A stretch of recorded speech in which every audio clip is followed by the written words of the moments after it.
Agora sim, vamos dar início ao nosso conteúdo de hoje com a sentença penal. Eu vou iniciar aqui o compartilhamento de tela com vocês. Só um minuto.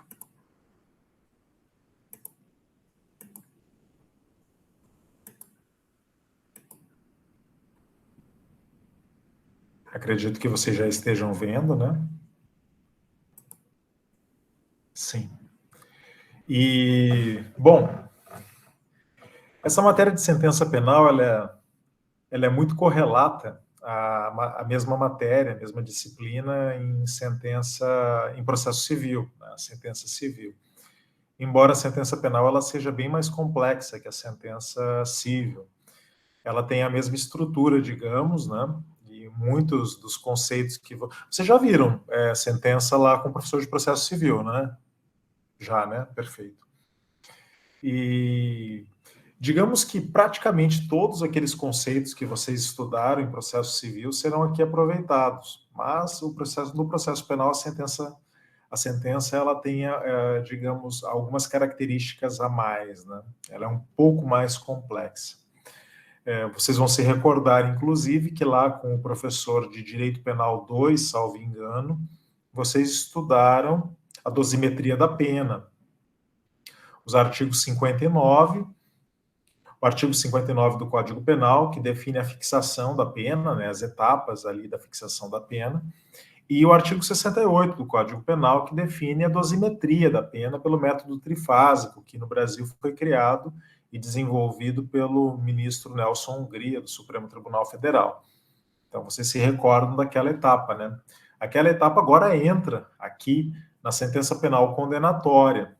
Então, ela é uma etapa a ser efetivada na sentença penal condenatória, algo que exige um cálculo bastante preciso, né, para que nós possamos aí efetivar a garantia de direitos fundamentais mesmo ao condenado esse que tem direito a uma justa pena na medida da sua culpabilidade.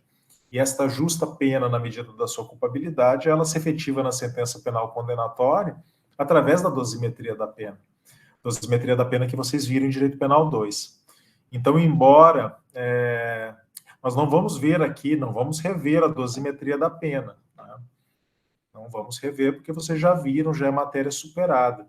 Mas agora vocês devem, portanto, recuperar todo aquele cabedal, todos aqueles conhecimentos que vocês obtiveram em Direito Penal 2 e puxar para cá.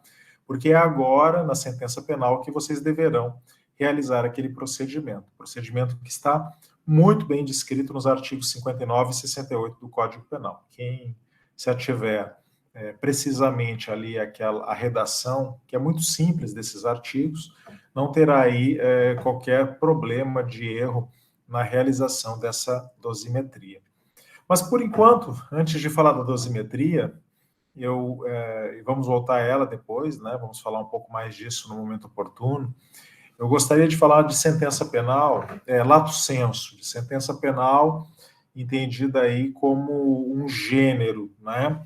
Não vou me referir, por enquanto, nem à sentença penal condenatória, nem à sentença penal absolutória. Não é disso que se trata por enquanto. Por enquanto, nós vamos falar aqui de alguns elementos que são comuns a toda sentença penal, toda sentença criminal. E aqui, naturalmente, falando de elementos comuns, é óbvio que nós vamos adentrar em alguns aspectos que são comuns também ao processo civil.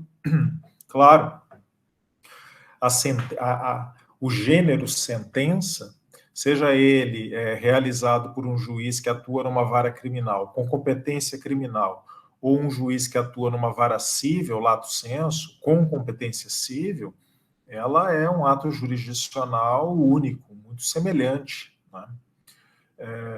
E, portanto, nesse aspecto de teoria geral do processo, nós teremos aqui elementos que se aplicam indistintamente a todas essas espécies de sentença. E, por enquanto, nós vamos aqui analisar quais são essas espécies gerais e aquilo que no processo penal é específico. Claro, e por que isso? Porque, principalmente, o nosso Código de Processo Civil é um Código de Processo Civil muito recente, tá? Muito recente. E por ser recente, ele incorpora elementos teóricos de processualística civil fantásticos. O nosso código não é o Código de Processo Penal não é um código recente, muito pelo contrário. O Código de Processo Penal é um código que foi criado no Estado Novo, em 1941, e que vem resistindo ao tempo. Então, é um código que traz aí, tem problemas, né? Problemas estruturais, tem problemas estruturais, quando eu falo de estrutura, né, da estrutura acusatória e da estrutura inquisitória, que eu venho batendo muito nisso desde o primeiro dia de aula. Tem problemas de sistematização graves, né? Nós temos aí matérias que estão muito misturadas no seu interior, de modo que tornam problemática a sua análise, como, por exemplo, eu mencionei para vocês a mistura, né, o tratamento distinto entre medidas acautelatórias e medidas cautelares, como se fossem coisas distintas, sendo que são a mesma matéria, não é? Deveriam ser tratadas na mesma rubrica. Problemas democráticos colocados aí por opções autoritárias, que vêm lá do Estado Novo e que permanecem até hoje. E também por terminologias inadequadas, antigas, que acabam aí gerando grande confusão, né? Nós já poderíamos ter aí muitas terminologias do processo penal simplificadas, o que facilitaria muito a nossa vida. O nosso sistema recursal, por exemplo, no processo penal, é um sistema que já é inadequado, é ultrapassado, né? É uma dificuldade.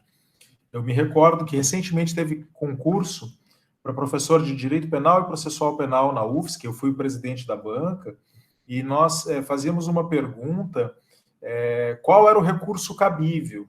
E demos ali uma série de questões, né? Uma série de questões, de decisões, no concurso o candidato precisava apontar qual era o recurso cabível.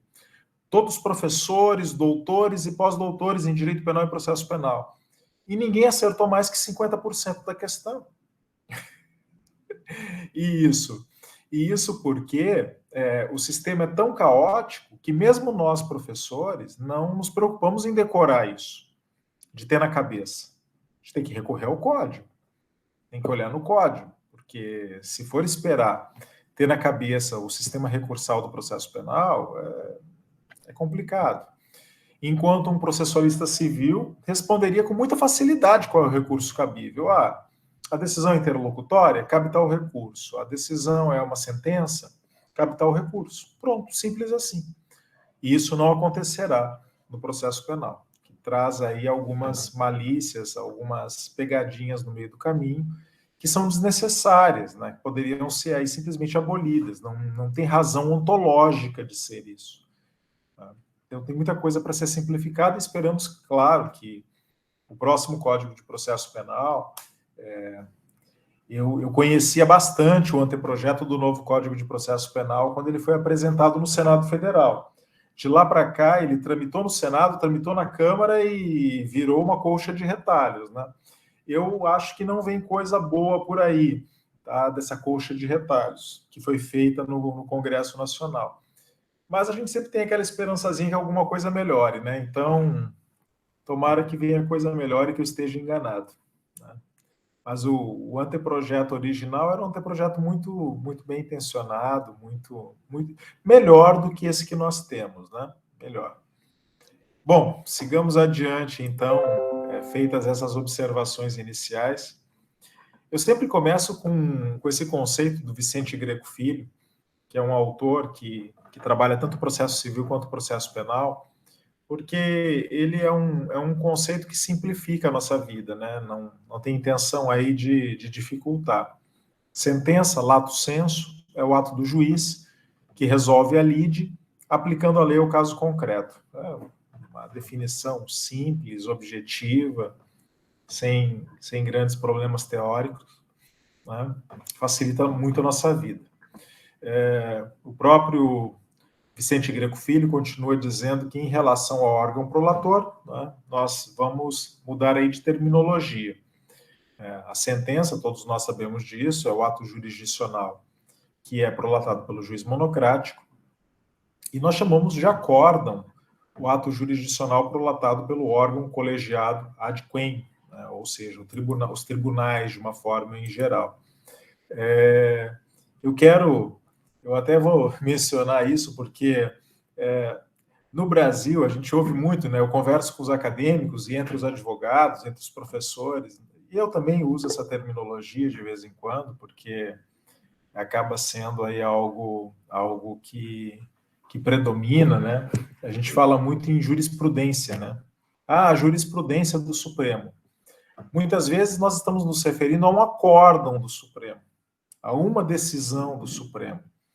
Eu acho que a gente precisa recuperar esse conceito de jurisprudência, né? Porque jurisprudência, como decisões reiteradas, unânimes, pacificadas dos tribunais, né? Aplicadas pelas cortes inferiores e pelos juízes de primeiro grau de jurisdição, é algo bem restrito no Brasil, né? Bem restrito.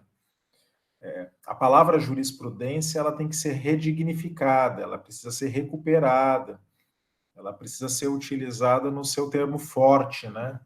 Que é esse termo de decisões reiteradas, pacificadas, respeitadas pelos tribunais e pelos juízes inferiores. No Brasil, o que nós vemos muitas vezes é uma total balbúrdia, uma total falta de sistematicidade. Tanto que a criação das súmulas vinculantes no Brasil foi uma tentativa de criar realmente uma jurisprudência a partir do Supremo Tribunal Federal. Né? Jurisprudência no sentido forte, jurisprudência no sentido de uma definição mais clara dessa reiteração de entendimento dos tribunais superiores. Né? Mas não, né? O que nós vemos muitas vezes são acórdãos, né? Então, eu tenho um acórdão do Supremo Tribunal Federal, tenho um acórdão do STJ, tenho um acórdão do Tribunal Regional Federal da Quarta Região, ou do nosso TJ de Santa Catarina, que muitas vezes é citado nas petições como jurisprudência. Isso não é jurisprudência. Isso, na verdade, é apenas uma decisão, né? Um acórdão de um tribunal, e é exatamente a demonstração dessa reiteração que transformaria um conjunto de acórdãos, um conjunto de decisões numa jurisprudência, né? No sentido forte do termo, né? Então, tenhamos clareza disso. Eu gostaria de mencionar que e isso é muito importante, que na teoria do processo, vocês viram, né? Se utiliza uma terminologia bem conhecida de decisões definitivas e decisões terminativas, né? Entendidas aí as decisões definitivas quando elas extinguem o processo com julgamento do mérito e decisões terminativas quando elas terminam o processo sem julgamento do mérito. Eu quero mencionar que essa terminologia ela é uma terminologia válida, tá? Extremamente válida, e uma terminologia moderna, uma terminologia leve, uma terminologia que nos ajuda na compreensão daquilo que nós queremos e pensamos em termos de processo. Mas, infelizmente, essa não é a terminologia adotada pelo processo penal brasileiro, tá? Essa terminologia, ela não... Veja, quando eu falo em terminologia, eu não estou falando apenas numa questão teórica de boa definição ou de bons termos utilizados. Eu estou aqui referindo ao aspecto prático disso, porque aí eu poderia sistematizar melhor o nosso sistema recursal, que eu acabei de mencionar para vocês. Não é? Então, eu posso simplesmente dizer, olha, decisões terminativas e definitivas, cabe um recurso. O recurso cabível é tal recurso. As decisões interlocutórias, caberia um outro tipo de recurso. Então, o sistema fica simplificado, não é? Fica simplificado. Quando eu digo mais ou menos assim, olha, contra despacho de mero expediente não cabe recurso. Contra decisão interlocutória cabe tal recurso. Contra decisões, sejam elas terminativas ou definitivas, cabe outro recurso. Eu simplifiquei. Não é? Que é o que não acontece aqui no processo penal brasileiro. Vejam, eu não vou entrar com vocês hoje em matéria de recurso, tá? eu estou aqui mencionando, mas recursos está no currículo de processo penal 2. Recursos, nulidades, né? O professor ou professora de processo penal 2 vai trabalhar essas temáticas com vocês. Mas é evidente que vocês precisam conhecer, né, a natureza das decisões do processo penal, para que depois, quando vocês chegarem na matéria de recursos, vocês tenham esses elementos para poder fazer a análise a partir do Código de Processo Penal. Tá? Então, saibam, desde já, que essa terminologia definitivas e terminativas não é utilizada pelo Código, e isso tem um aspecto prático. Qual aspecto prático? Não dá para dizer que todas as contra todas as sentenças caberá apelação. Infelizmente, não é disso que se trata. Tá? Existirão sentenças onde cabe apelação. Existirão sentenças contra as quais cabe o recurso em sentido estrito, que é o correspondente lógico no processo civil do agravo de instrumento. Nós não temos aqui a figura do agravo retido nos autos, como acontece lá no processo civil. Né? Então, nós teríamos aqui essas figuras da apelação ou do recurso em sentido estrito, que é o correlato do agravo de instrumento. Mas existem sentenças onde cabe o recurso em sentido estrito, e existirão decisões interlocutórias onde pode caber apelação. Então, aqui a situação é totalmente diversa. E em cada situação, o que eu diria para vocês é: não deixem de consultar o código. Sempre. Né? Sempre. E eu faço isso até hoje.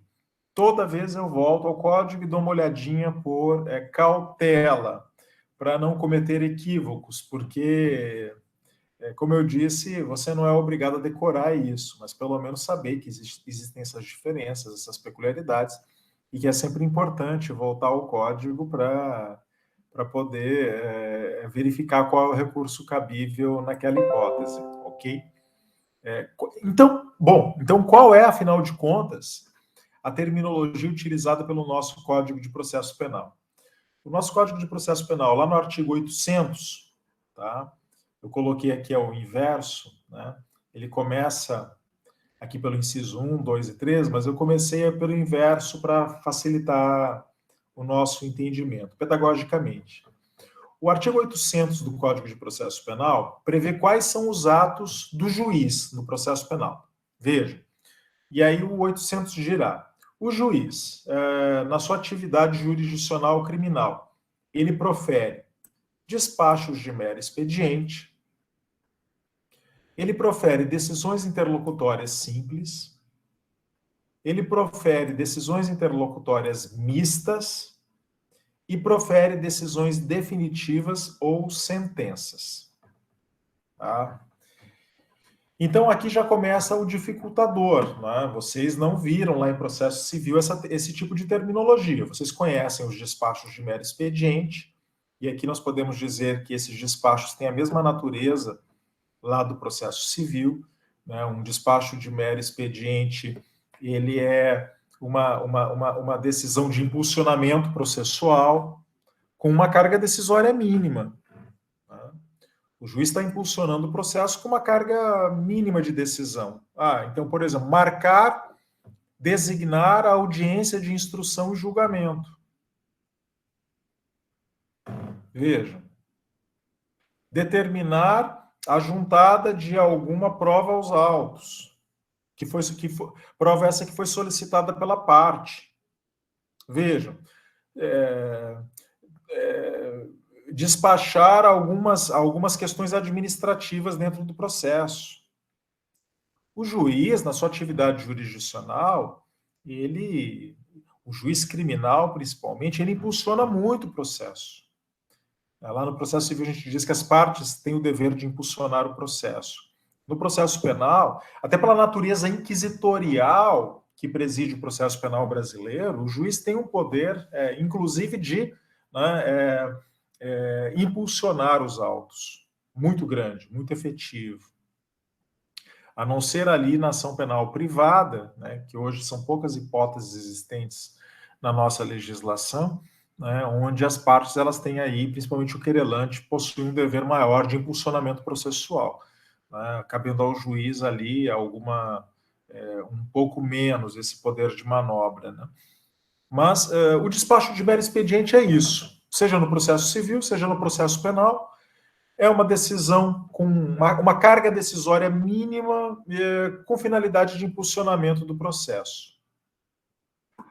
A grande dificuldade começa aqui, né? E talvez aqui esteja colocada a grande dificuldade, que é a diferenciação entre decisões interlocutórias simples e decisões interlocutórias mistas.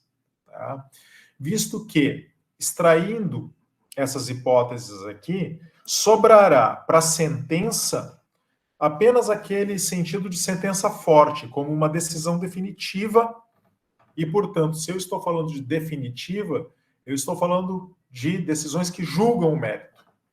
Veja, sentença no processo penal, portanto, ela julga o mérito, né? Ela é definitiva, não as terminativas. As terminativas aí, elas recebem uma outra denominação.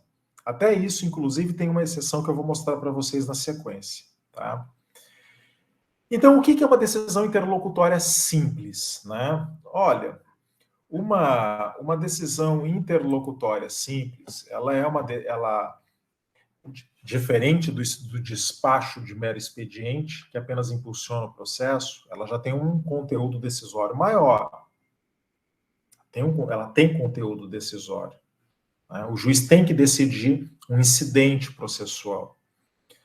Mas ao decidir esse incidente processual, essa decisão jamais terá a função de extinguir o processo, de terminar o processo, nem de terminar uma fase do processo. Essa é a decisão interlocutória simples.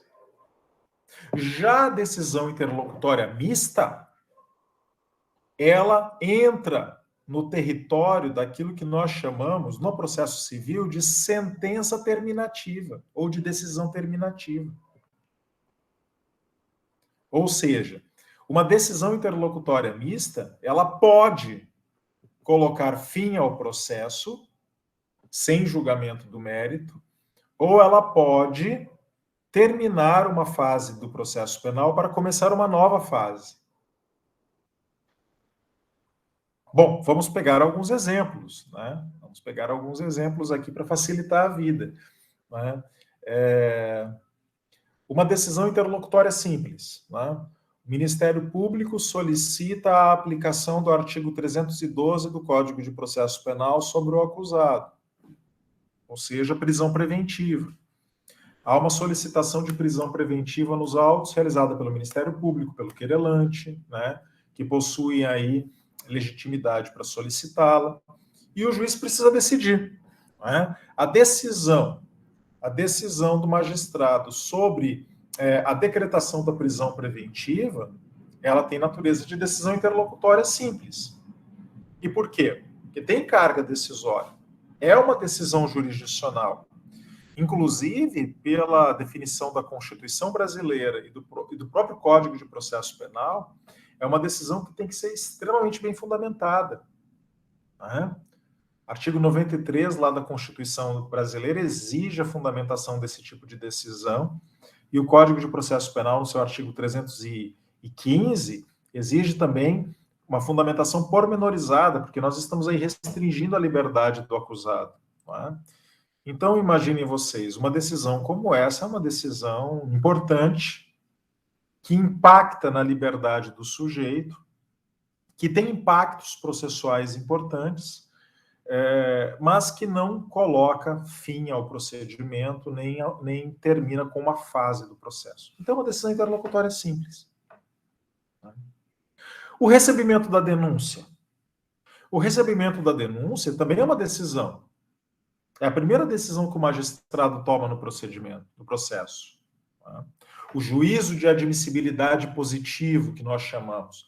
O juiz, ao receber a petição inicial no processo civil, ou a denúncia no processo penal, na ação penal pública condicionada ou incondicionada, e a queixa-crime, no caso da ação penal privada, a primeira decisão do magistrado é receba ou não receba a denúncia.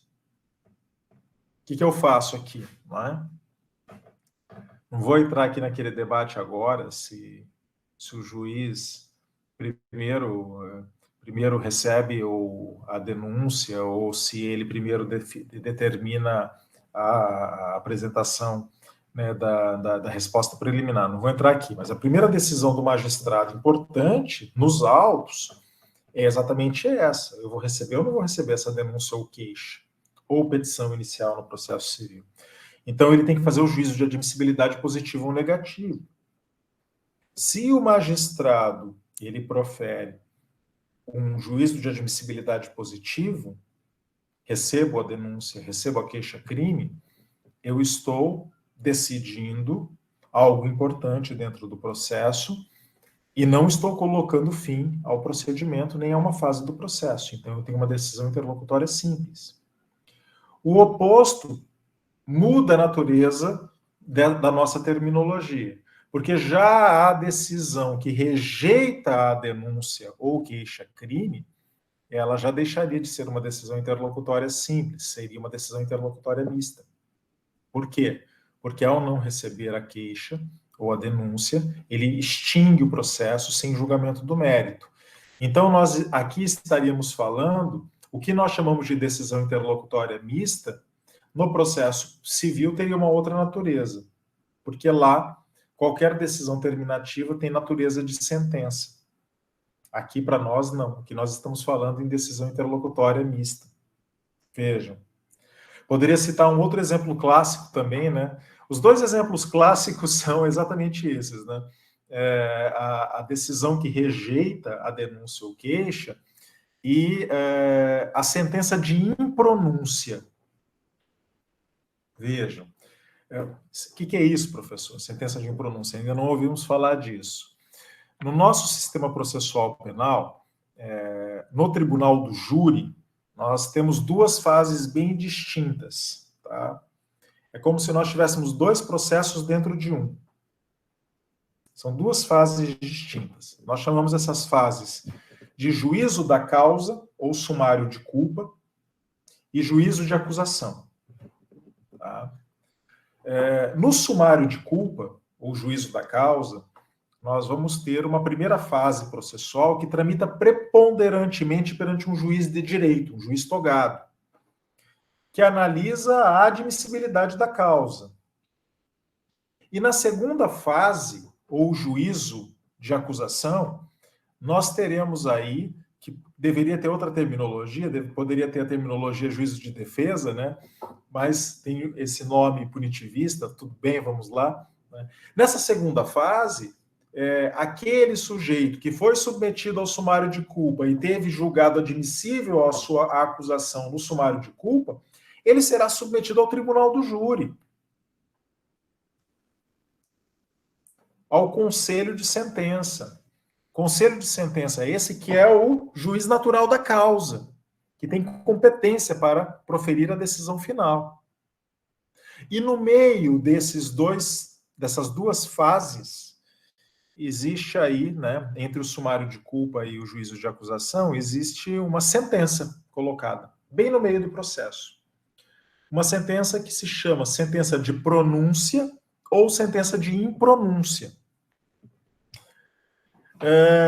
O juiz togado, quando ele verifica que estão presentes os requisitos de admissibilidade da acusação apresentada pelo Ministério Público, ele profere a sentença de pronúncia.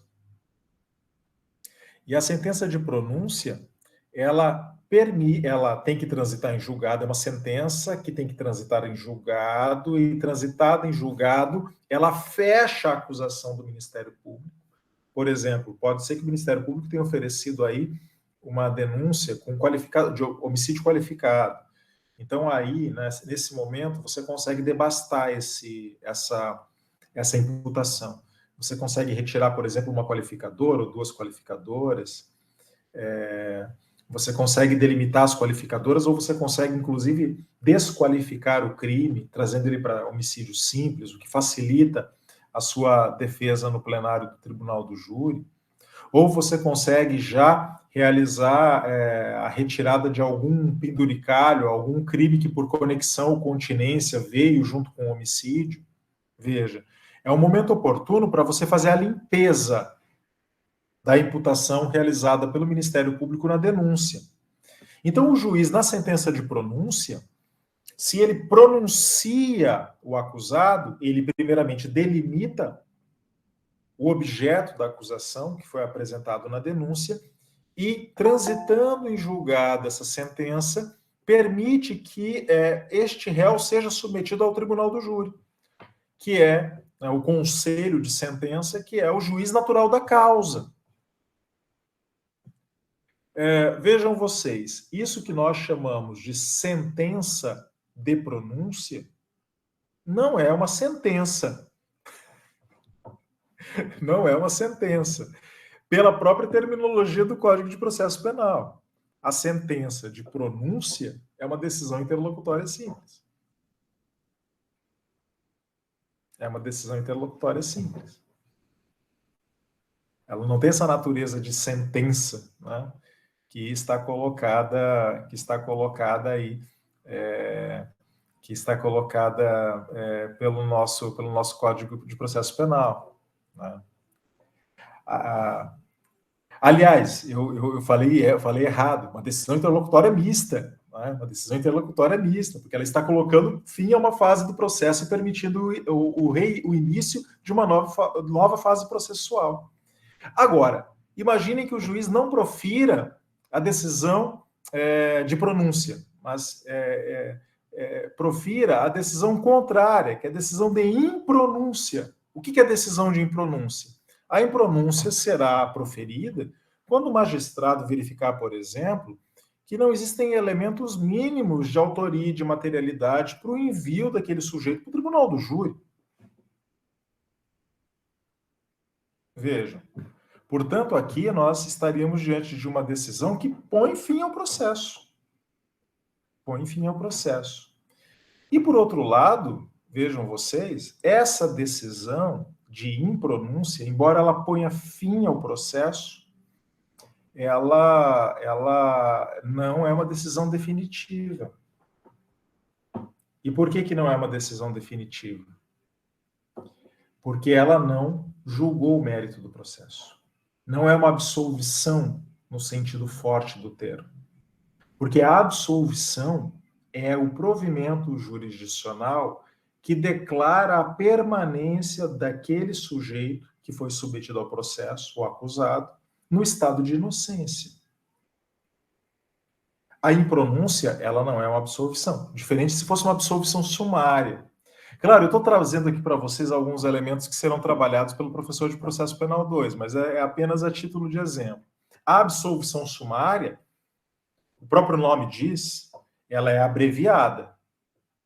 É uma abreviação, ela é uma possibilidade. Então, a absolvição sumária é uma absolvição abreviada, antecipada, é um julgamento conforme o estado do processo. Mas ela absolve. E, ao absolver, declara um sujeito no seu estado de inocência, mantém esse sujeito no estado de inocência. A impronúncia não tem essa finalidade, não tem essa função. Ela apenas está verificando a possibilidade, a admissibilidade deste sujeito ser submetido realmente ao tribunal do júri. Então, eu tenho aqui também essas questões que eu mencionei para vocês, não é? Aqui, perfeito, a decisão interlocutória simples, a decisão interlocutória mista, nada mais do que eu mencionei. Perfeito. Qual é o fundamento de uma sentença? Né? Olha, essa é uma questão simples que está colocada no nosso horizonte. A sentença, ela encontra aí o seu fundamento na soberania, no poder de punir do Estado, né? A função da sentença é declarar o direito aplicável ao caso concreto, pondo fim ao litígio, nada demais aqui também. Mas aqui eu gostaria de me fixar um pouco mais com vocês. O artigo 381 do Código de Processo Penal,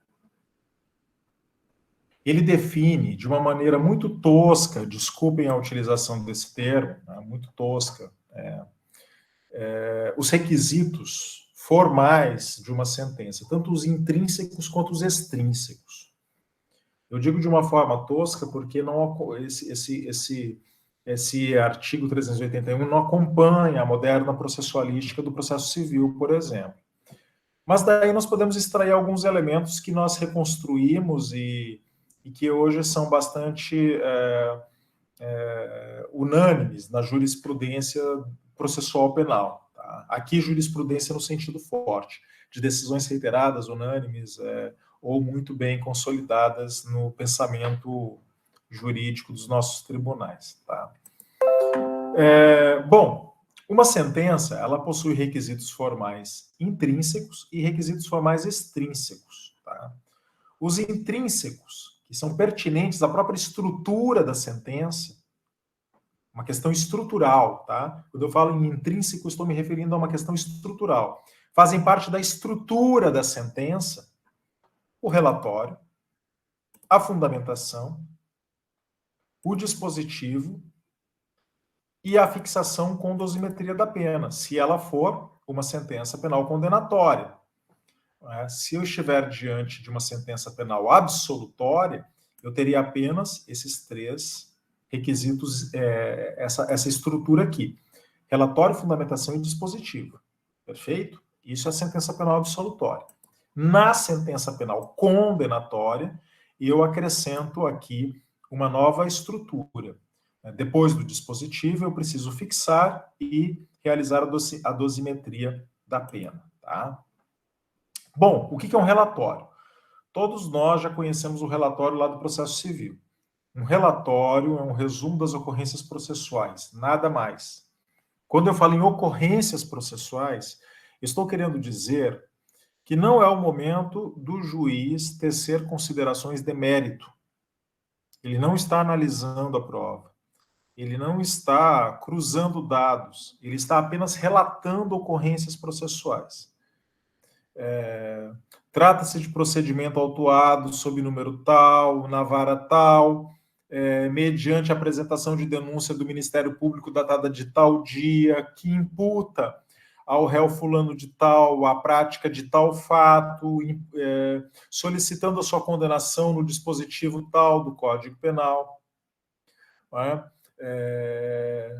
A denúncia foi recebida e foi determinada a citação do acusado, que apresentou a sua defesa prévia ou resposta preliminar.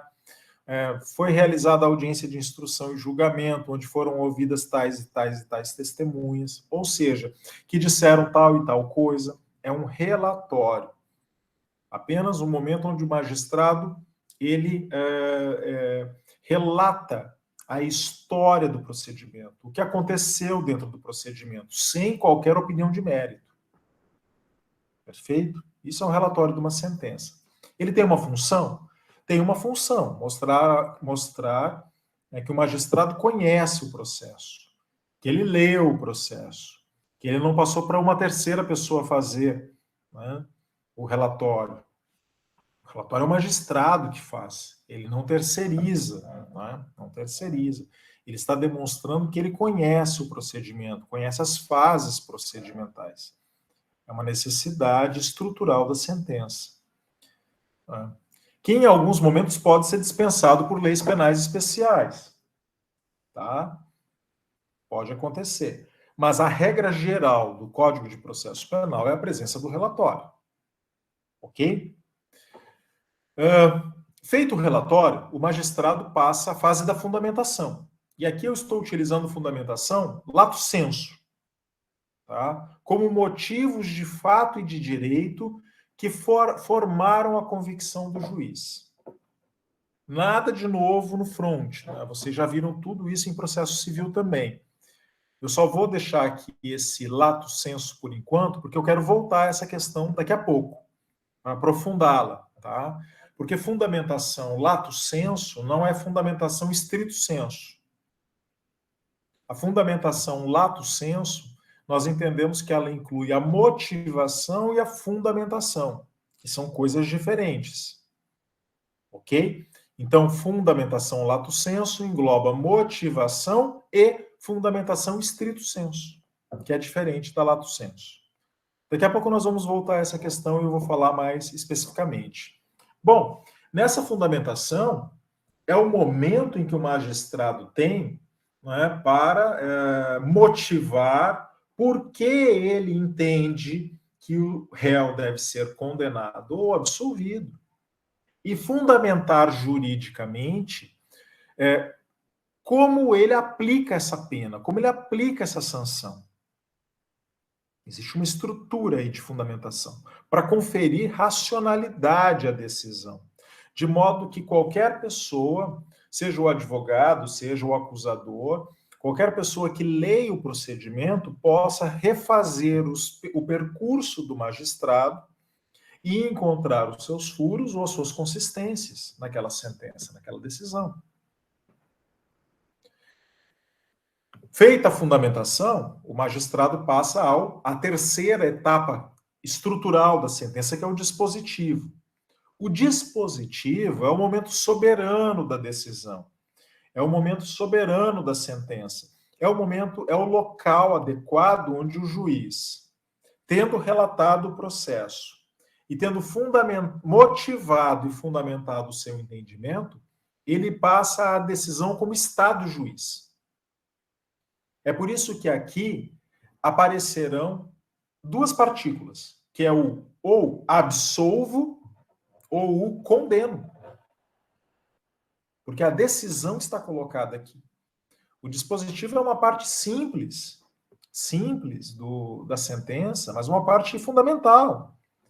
Porque de nada valeria relatar e fundamentar e não proferir a decisão final. Então, aqui no dispositivo é o momento onde o juiz diz, vistos e relatados estes autos, com os motivos e fundamentos que eu coloquei nas fases anteriores, absolvo o réu, ou seja, mantenho este réu, esse acusado, em estado de inocência. Ou condeno este réu. Retiro este acusado do seu estado de inocência e o constituo na qualidade de culpado, para o fim de sofrer uma pena criminal. Vejam, portanto, o momento dispositivo, o momento da decisão, o momento soberano da decisão. Até aqui, o que eu estou falando de novo em relação ao processo civil? Nada, absolutamente nada. Tudo isso que eu falei se aplica também ao processo penal. Agora, se eu tenho uma sentença penal condenatória, não absolutória, então eu passarei, evidentemente, a um quarto momento da sentença penal que não se confunde com o dispositivo. Muita gente pergunta para mim, tá, mas a dosimetria da pena não é feita no dispositivo? Não. A fixação com dosimetria da pena, ela é uma fase distinta. Ela é uma nova fase dentro da sentença penal. Não é? Onde aí sim eu volto àqueles critérios que eu estudei lá em Direito Penal 2. Não é? E que estão descritos no artigo 59 e no artigo 68 do Código Penal. Onde o magistrado passará a determinar a pena aplicável ao caso concreto, porque ele disse condeno no dispositivo, e se ele condena, agora ele precisa, a partir dos critérios, dos parâmetros que foram definidos abstratamente no tipo penal aplicado, ele precisa transformar esse modelo abstrato, essa pena abstratamente cominada, né, como preceito secundário do tipo penal, ele precisa transformar esse preceito secundário abstrato em preceito secundário concreto, ou seja, pena concreta. E isso se faz a partir deste momento, onde ele precisa fixar a pena dentre as cominadas, qual é a pena aplicável dentre as cominadas, e ele precisa calcular essa pena, realizar o que nós chamamos de dosimetria da pena, para ao final ele chegar ali, ou uma pena, né, pode ser uma pena restritiva de liberdade, que ao final, né, pelo seu quantum, né, ela pode chegar a ser substituída, talvez, sujeito pode obter um sursi, né? Uma substituição da pena privativa de liberdade por restritiva de direitos. Isso tudo vocês estudaram com o professor de Direito Penal 2. Né? Ou, ao final, nada disso nenhuma dessas substituições, né? Nenhuma pena pecuniária substitutiva, nada disso nada disso se coloca naquele horizonte. E aí você tem que definir se ele vai cumprir o regime, a pena privativa de liberdade em regime aberto, em regime semiaberto, em regime fechado. Tudo isso se coloca nesse momento. E a dosimetria da pena, que é uma parte interna do processo de fixação, onde o juiz ele faz aquele cálculo a partir do sistema trifásico de Nelson-Gris. Por que isso? Isso é uma necessidade básica de fundamentação racional da decisão. Porque entre a cominação abstrata do tipo penal e a pena que será aplicada a um réu no caso concreto, eu tenho aqui o princípio da culpabilidade. A dosimetria da pena é uma decorrência lógica da individualização da pena, que é um direito fundamental de todo acusado no processo penal que está presente na Constituição. Então, eu não tenho penas automáticas no direito penal. Não, o processo penal ele precisa transformar aquilo que é abstrato no direito penal em pena concreta, na sentença penal condenatória, de modo que eu possa realizar o direito fundamental à individualização da pena. Para que eu não tenha a aplicação de uma pena abstrata, para que eu tenha a aplicação de uma pena que respeitou o grau de culpabilidade do sujeito, o grau de reprovabilidade do sujeito na prática daquele delito.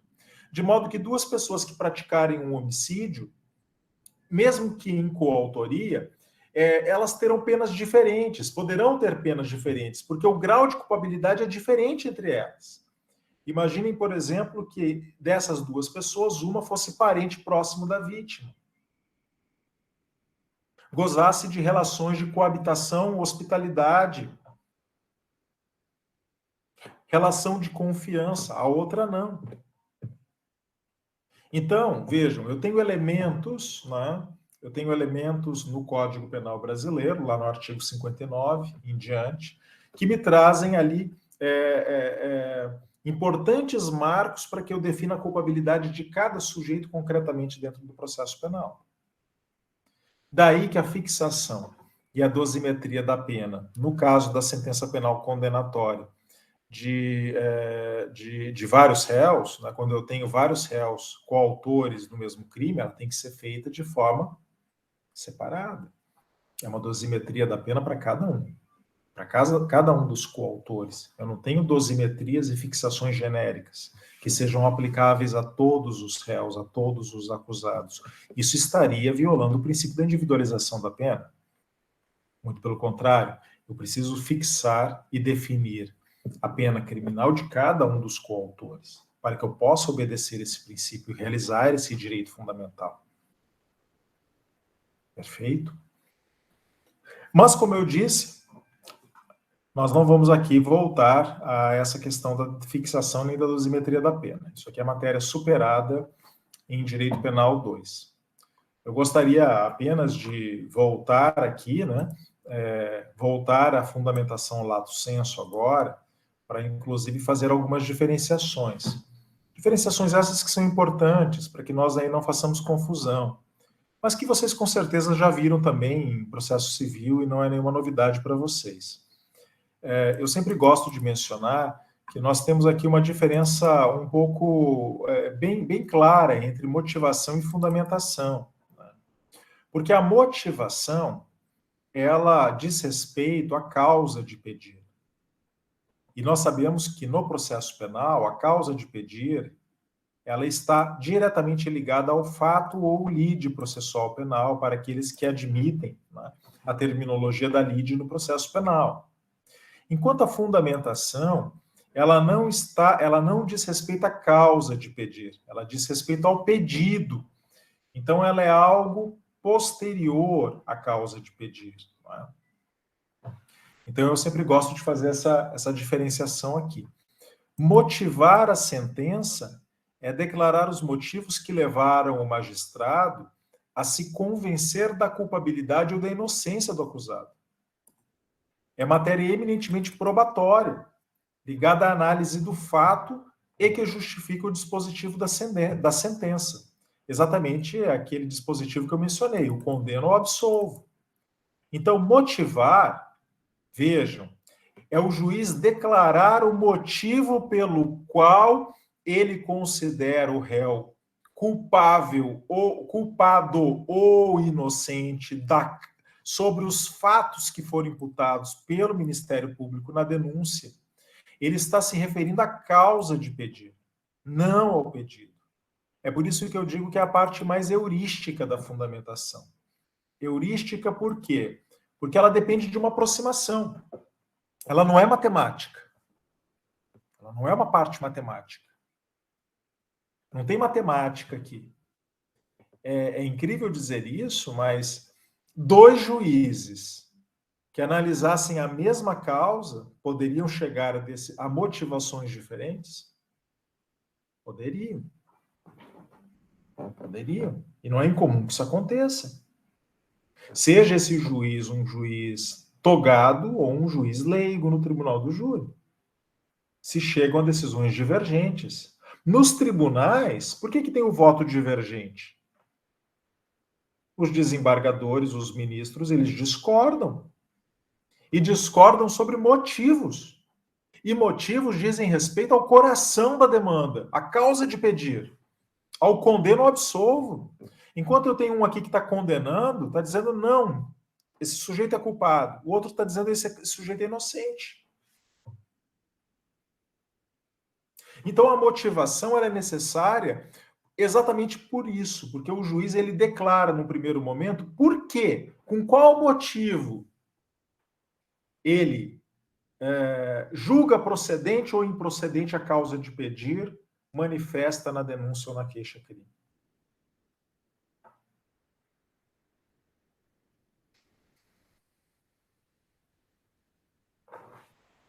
Acho que começou a ficar claro para vocês que é diferente, isso é muito diferente de fundamentação. Porque fundamentação, ela não é motivação. Fundamentação é outra coisa. Se a motivação ela tem aí um cunho heurístico, a fundamentação ela tem um cunho algorítmico. Porque ela não está se referindo à causa de pedir, ao fato que origina o pedido. Ela está se referindo ao pedido. Porque uma vez que o juiz disse, por este motivo condeno, agora ele tem o dever de fundamentar a condenação. É a partir daqui. Ele não vai fundamentar o motivo, ele vai fundamentar a aplicação da pena, por exemplo. Então a fundamentação ela tem uma outra estrutura. Então eu digo sempre que fundamentar é demonstrar a concatenação jurídica adequada para a solução do caso. A motivação responde à causa de pedir, mas a fundamentação responde ao pedido. Qual é a melhor solução jurídica para o caso? Talvez não a que o Ministério Público ofereceu. Existem possibilidades. Né? Nós não vimos ainda, mas veremos na sequência, a mutatio e a emendatio libelli.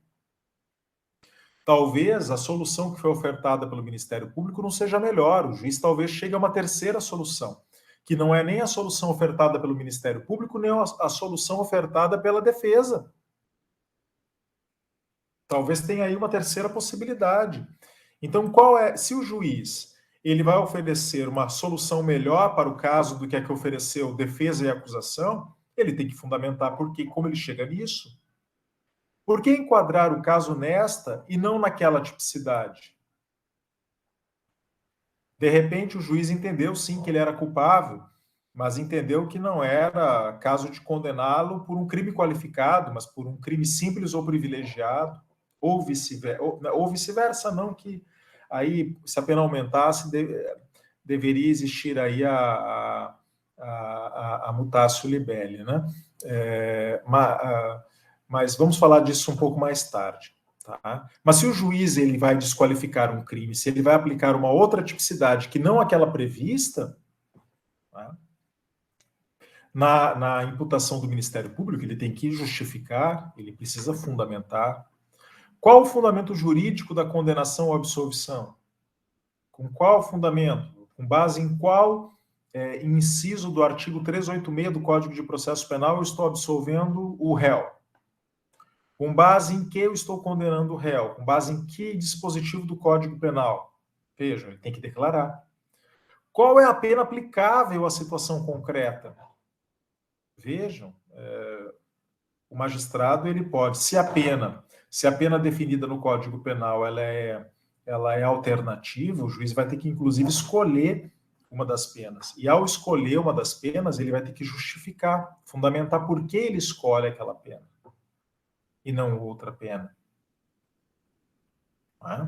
Como se fixa e como se realiza a dosimetria da pena no caso concreto? Essa não é uma questão de motivação, essa é uma questão de fundamentação. O cálculo da pena, como eu cheguei a esse quantum de pena. Todas essas questões devem ser fundamentadas, não apenas motivadas. É por isso que eu digo que é a parte algorítmica da fundamentação lato sensu, né? E está presente como dispositivo constitucional, né? A Constituição, no seu artigo 93, inciso 9, ela fala apenas em fundamentação das decisões, ela não fala em motivação. Mas nós entendemos aqui, doutrinariamente, que a fundamentação que está dada no 93, ela engloba motivação, porque não dá para fundamentar sem motivar. As duas coisas estão interligadas. Seria possível apenas motivar sem fundamentar? Sim, seria possível. Mas não é possível fundamentar sem motivar. A fundamentação lato sensu engloba a motivação, o juiz vai ter que motivar. A motivação faz parte dessa fundamentação lato sensu. Mas o contrário não seria verdadeiro. Então nós temos aqui essa diferenciação. Tá? Isso é muito importante, porque nós estamos aqui trabalhando com questões diferentes. Tá? A Constituição, ela não diz, portanto, que a sentença será passível de anulação apenas por falta de motivação. Ela está dizendo que será passível de anulação por falta de fundamentação. Então, a falta ou o equívoco de fundamentação, a deficiência de fundamentação, poderão levar à nulidade. E nós, que estaremos trabalhando no processo penal, seja na defesa, seja na acusação, temos que estar atentos com essa fundamentação, exatamente para que nós possamos recorrer dela. Porque o Código de Processo Penal nos permite essa tentativa, a tentativa de anulação dessa sentença por falta de fundamentação ou ausência de fundamentação. Por ausência de motivação. Vejam vocês. Então temos que ter aqui clareza dessas diferenças para que nós possamos aí realizar um bom recurso. Nesse sentido, foi que o pacote anticrime, inclusive, incorporou ao Código de Processo Penal, lá no seu parágrafo 2º do artigo 315, uma idêntica redação do artigo 489, parágrafo 1º do CPC, sobre critérios de fundamentação da sentença judicial. Isso foi uma boa aquisição, uma excelente aquisição, porque acabou acompanhando o processo civil naquilo que tem de mais moderno. Vejam, essa redação do parágrafo 2º do artigo 315, ela não estabelece uma verdadeira teoria geral da fundamentação da decisão judicial, de modo que esgote os procedimentos de como fundamentar uma decisão. Ou seja, dito de outro modo, o parágrafo 2º do artigo 315 não nos ensina todos os passos de como motivar e fundamentar uma decisão corretamente. Ele apenas fez o quê? Ele trouxe as hipóteses mais clássicas de violação à fundamentação que acontecem na jurisprudência brasileira e previu essas hipóteses como algo que não pode acontecer. De modo que o nosso código está dizendo, não façam isso. Não façam. Porque se vocês fizerem, vocês estarão violando o dever de fundamentação das decisões. Então, repito, parágrafo 2º do 315 não esgota uma teoria geral da fundamentação da decisão judicial, mas ele nos traz aquilo que não deve ser feito, aquilo que não pode ser realizado, de modo que, uma vez feito numa sentença, levará à sua nulidade. E aí eu tenho questões aqui importantíssimas e interessantes. Veja, não se considera fundamentada qualquer decisão judicial, seja ela interlocutória, sentença ou acórdão. Olha, eu quero lembrar vocês aqui que o 315 do Código de Processo Penal ele está previsto lá no capítulo da prisão preventiva. Tá? O nosso legislador ele poderia ter colocado esse parágrafo 2º aí do 315 no capítulo da sentença penal, mas ele resolveu colocar lá no capítulo da prisão preventiva. E por quê? Porque durante muito tempo, inclusive, se acreditou no Brasil que prisão preventiva não precisava ser fundamentada. De modo que o juiz decretava uma prisão preventiva mais ou menos citando abstratamente o artigo 312 do Código de Processo Penal. O que eu vi na minha vida de despachos judiciais que diziam só isso, para garantia da ordem pública, por conveniência da instrução criminal e para assegurar a aplicação da lei penal, decreta a prisão preventiva do réu. Isso é uma decisão fundamentada? O juiz não fundamentou sentença nenhuma, decisão nenhuma, não motivou decisão nenhuma. Vejam, eu mencionei para vocês que a motivação diz respeito à causa de pedir, ao fato. Então vejam, motivar seria dizer por que eu decido pela prisão do réu. Por quê? Eu decido pela prisão do réu preventiva porque o Ministério Público me trouxe aqui elementos de que esse sujeito está ameaçando com arma branca a sua ex-esposa. Porque ele marcou data para matá-la. E se eu não decretar a prisão preventiva dele agora, ele tendo desrespeitado todas as medidas protetivas que já foram aqui definidas contra ele, ele pode chegar a uma passagem ao ato. E agora não me resta outra alternativa a não ser decretar a prisão preventiva desse sujeito. Isso é dar motivo. Ou seja, é fazer a correlação do fato com a decisão do magistrado. Correlacionar a decisão com o fato. E o fundamento jurídico. O fundamento jurídico, aí sim, para a garantia da ordem pública. E por que garantia da ordem pública? Porque a jurisprudência brasileira entende que, em casos onde fique comprovado faticamente que o sujeito pode cometer delitos, é passível de aplicação da prisão preventiva com fundamento na garantia da ordem pública que está prevista no 312. Há uma possibilidade jurídica colocada aí. Então, a motivação e a fundamentação, elas se concatenam. Elas se concatenam.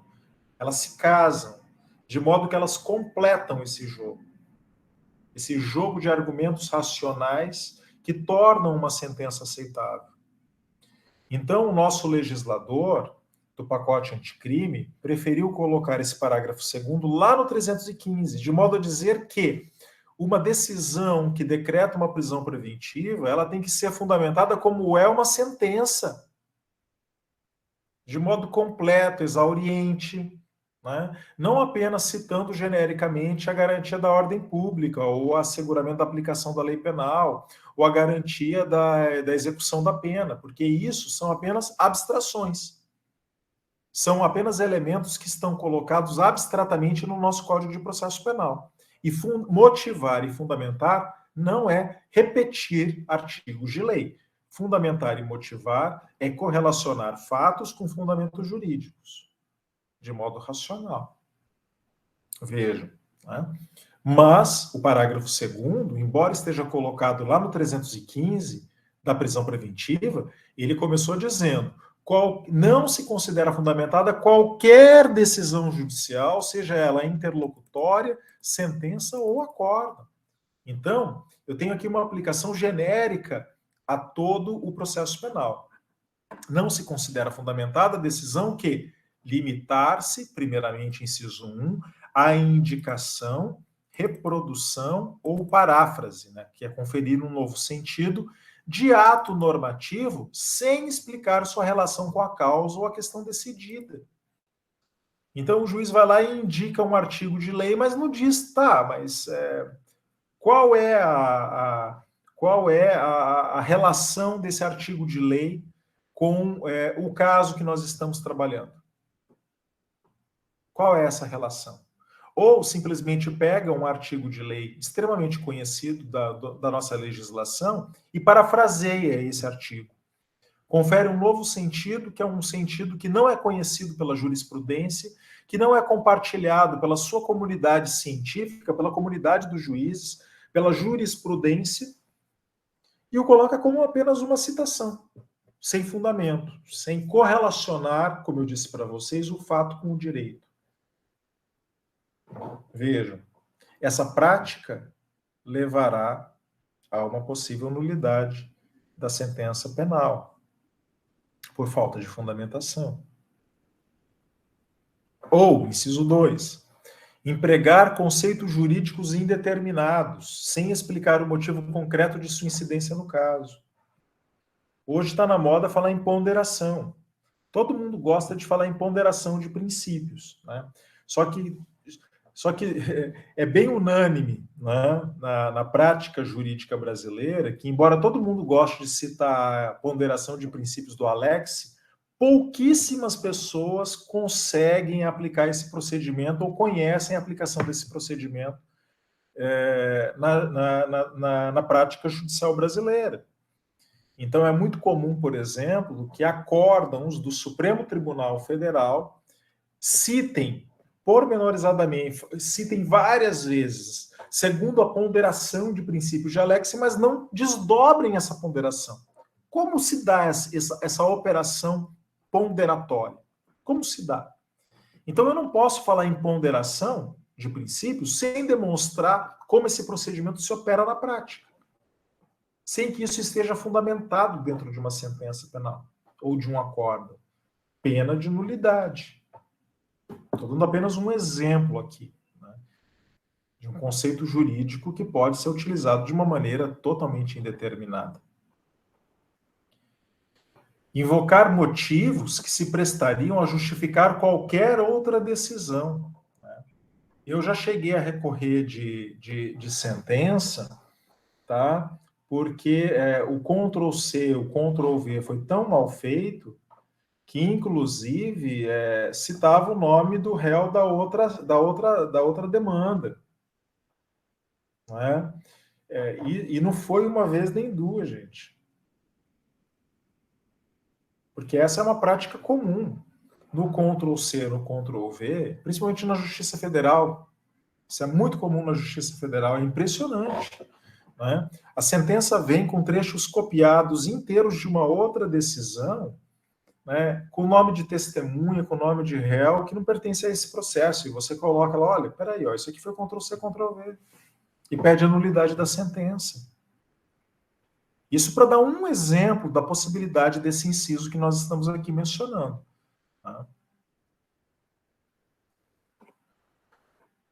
Inciso 4. Não enfrentar todos os argumentos deduzidos no processo capazes de, em tese, infirmar a conclusão adotada pelo julgador. E isso porque a jurisprudência brasileira, durante muito tempo, ela se firmou no entendimento de que o magistrado não era obrigado a duelar com todos os argumentos que foram trazidos pelas partes, de modo a facilitar a vida do juiz. Então, até o defensor do acusado A traz uma tese, o defensor do acusado B traz uma outra tese, o defensor do acusado C traz uma outra tese.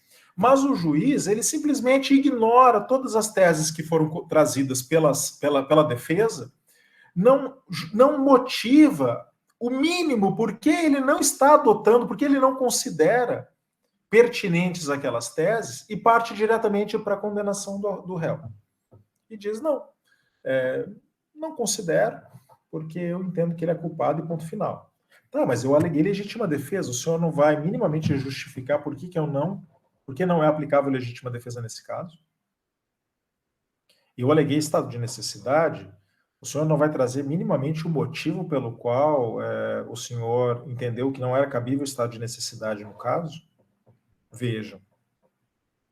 Então, nós estamos enfrentando essa situação na medida em que o inciso 4º, ele exige, ele não exige aí que o juiz ele se debruce, que ele escreva um livro a respeito de cada uma das teses jurídicas trazidas pelas partes no processo. Mas ele precisa minimamente trazer os motivos pelos quais ele rejeita teses que foram trazidas, argumentos que foram trazidos aos autos pelas partes. E aqui eu não estou falando apenas da defesa, estou falando de qualquer uma das partes. Vejam. Se esses motivos seriam minimamente aptos a infirmar a conclusão adotada pelo julgador. Ou seja, se a sua conclusão é pela condenação e a defesa trouxe argumentos absolutórios, ele tem que enfrentar esses argumentos absolutórios. Se a decisão do magistrado é pela absolvição e, naturalmente, existem argumentos condenatórios, porque existe uma imputação realizada pelo Ministério Público ou pelo querelante, ele precisa minimamente enfrentar esses argumentos que foram trazidos pela parte acusadora. Sem esse enfrentamento, a decisão não se considerará fundamentada. Essa aqui é esse parágrafo 2º, ele nos traz uma grande possibilidade recursal. Grande. Será difícil a decisão, inclusive, que não seja passível de ser contestada a partir de um desses motivos que aqui foram colocados. É o tipo do artigo que tem que ser assim, tá na manga do advogado ou do promotor também, de qualquer parte do processo. Tem que estar na manga. Qualquer parte do procedimento poderá alegar uma deficiência de fundamentação de uma sentença penal que insatisfaz o seu interesse jurídico a partir do parágrafo 2º do artigo 315. E o 5, né, que eu acho, inclusive, um dos mais interessantes, que é o limitar-se a invocar, né, precedente ou enunciado de súmula, sem identificar os seus fundamentos determinantes, nem demonstrar que o caso sob julgamento se ajusta àqueles fundamentos. Uma prática que se tornou absolutamente comum e corriqueira no foro brasileiro. As partes, inclusive, fazem isso, não é apenas o magistrado. Citar acórdãos de forma de maneira, como eu vou dizer, de maneira meramente retórica, sem demonstrar a sua concatenação com o caso concreto. Nós precisamos redignificar o sentido da palavra jurisprudência. Eu mencionei isso aqui agora. Uma coisa é citar um acórdão de um tribunal, outra coisa é ele falar em jurisprudência. Reservemos essa palavra, ela é forte demais, né? Para demonstrar que um acórdão é representativo de jurisprudência, eu preciso ter aí um conjunto de decisões que sejam muito fortes. Muito fortes. E, enfim, o número 6, que também é muito semelhante ao 5, mas que nos traz aí algumas questões que são diferentes, né? Deixar o magistrado de seguir o enunciado de súmula, jurisprudência no sentido forte, ou precedente. O precedente pode ser um acórdão isolado. Vejam, talvez uma questão tenha sido enfrentada pouco pelos tribunais. Veja, eu ainda não tenho jurisprudência formada no sentido forte, eu não tenho aí um conjunto de decisões dos tribunais brasileiros que pacificaram o entendimento. Mas eu tenho uma decisão do Supremo Tribunal Federal, eu tenho uma decisão do STJ. Essa decisão é um precedente? Claro que é. É um baita precedente importantíssimo, né? Então, vejam, deixar de seguir enunciado de súmula, jurisprudência ou precedente invocado pela parte, sem demonstrar a existência da distinguish ou a superação do entendimento, a overruling. Tá? Meus caros, essa é uma questão muito bacana. Muito bacana. Tá? Eu estou, inclusive, aqui agora na minha mesa para fazer uma apelação de um caso muito interessante, onde eu não vou aqui entrar nos detalhes do caso, mas basicamente é um processo que já tem 10 anos, eu sou advogado desde o início desse procedimento, e quando esse procedimento iniciou, eu citei uma jurisprudência que era, aliás, citei dois precedentes.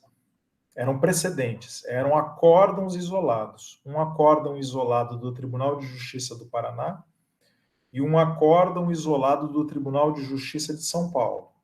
Não havia nada no Brasil a respeito do assunto, apenas dois precedentes. E dois precedentes que eram exatamente, se encaixavam perfeitamente na situação em que eu estava trabalhando.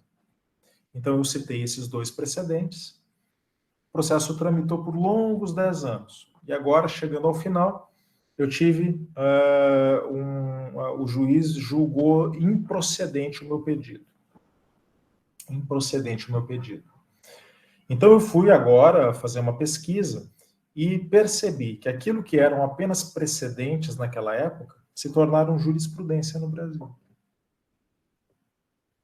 Porque naquela época eu tinha apenas dois acórdãos. Agora eu tenho uma decisão. Esses precedentes chegaram ao STJ. O STJ teve uma decisão forte que confirmou esses precedentes, e a partir de então todos os tribunais brasileiros passaram a repetir unanimemente essa decisão do STJ, de modo que se transformou numa jurisprudência. Mesmo assim, sendo jurisprudência, ou seja, sendo um conjunto de precedentes uniformes, estabelecidos pelo STJ e repetidos pelos tribunais de justiça do Brasil, o juiz que julgou a minha causa em Florianópolis, sem mencionar esse fato, decidiu contrário ao meu pedido. Então, a minha apelação, ela terá uma preliminar, a preliminar de nulidade da sentença. Exatamente por quê? Porque naquele momento eu citei dois precedentes, que hoje são jurisprudência, eu invoquei esse precedente, eu invoquei o que hoje é uma jurisprudência, pedi a aplicação desses precedentes, naquele caso concreto, ao magistrado. O juiz agora julgou, numa sentença de 2 ou 3 laudas, contrária ao meu pedido, e não mencionou absolutamente nenhuma linha, nenhuma menção, nenhum respiro, nenhum sopro a respeito do precedente mencionado, que hoje é jurisprudência formada. Vejam, uma típica decisão, uma típica sentença que será anulada. Anulada por falta de fundamentação.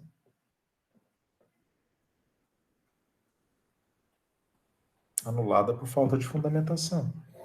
É claro que, nesse caso, eu espero que o Tribunal de Justiça de Santa Catarina, com base neste inciso 6º do parágrafo 2º do artigo 315, reveja o caso e considere que é caso de aplicar a jurisprudência hoje do STJ e dos tribunais brasileiros, porque o caso é idêntico e não haveria aí uma distinção.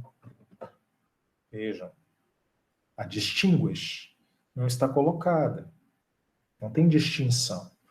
O juiz ele poderia dizer o seguinte: olha, embora os precedentes citados pelo advogado sejam esses, este caso possui uma distinção.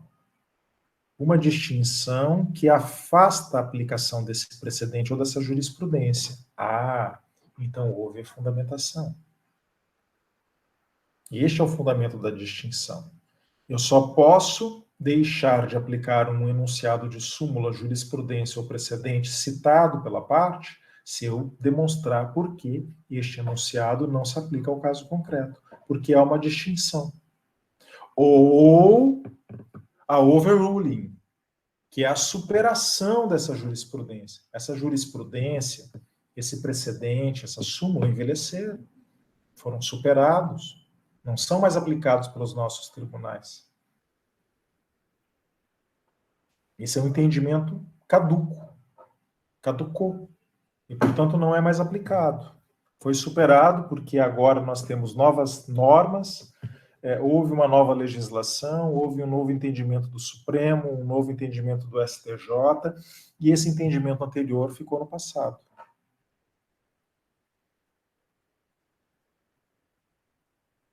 E com isso, né, eu estaria fundamentando a minha decisão. Por fim, e para que nós deixemos aí, já são 20 horas e 2 minutos, eu só quero mencionar, então, que, ao final, a nossa decisão, ela terá também requisitos formais extrínsecos, né, que também estão previstos lá no 381. Os requisitos formais extrínsecos, eles não dizem respeito à estrutura da decisão. Lembre-se sempre, o que é intrínseco diz respeito à estrutura. Como se estrutura uma sentença? O extrínseco não diz respeito à estrutura, diz respeito a algumas questões adjacentes que são importantes também, como, por exemplo, a data, a assinatura e a rubrica, que autentica, né? Hoje nós temos aí a assinatura eletrônica, portanto, né, isso aqui, a sentença será assinada, a sentença deve ser datada, porque ela tem aí importantes efeitos, para efeitos de prescrição, para efeitos de algumas definições de direito material, né?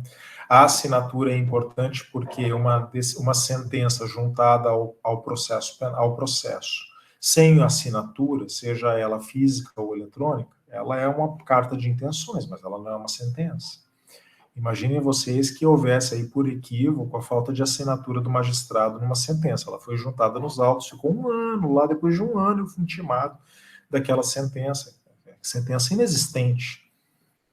Uma sentença sem assinatura, ela não é nula, ela é inexistente. Ela é inexistente, ela não existe no mundo jurídico. Ela só existirá no mundo jurídico a partir do momento em que ela for assinada. Aí ela se torna uma decisão judicial, né? Portanto, a data, a assinatura, e no caso, se ainda for física, as rubricas que autenticam são importantes, né? Eu sempre gosto de remetê-los ao artigo 564 do CPP, que se aplica a qualquer situação de processo penal, qualquer uma, e que diz: a nulidade ocorrerá por omissão de formalidade que constitua elemento essencial do ato. Omissão de formalidade que constitua elemento essencial do ato. Então, o Código de Processo Penal, ele é um código que estabelece formalidades. Formalidades desde o momento da instauração de um inquérito policial até o fim de uma decisão num tribunal superior. Para todos os procedimentos previstos no Código de Processo Penal, há uma formalidade. E nós precisamos ficar atentos, porque qualquer motivo que nos leve à verificação de que foi prescindida uma formalidade que constitui um elemento essencial do ato é passível de nulidade. E nós temos que estar preparados para alegar essa nulidade com fundamento no artigo 564 do CPP. Quanto mais a sentença, seja ela uma sentença penal condenatória, seja ela uma sentença penal absolutória. Eu não vou adentrar, já avançamos bem hoje, eu não vou falar da sentença penal condenatória hoje, vou deixar para a próxima aula, e creio aí, inclusive, que nós já possamos falar da sentença penal condenatória e da sentença penal absolutória na nossa próxima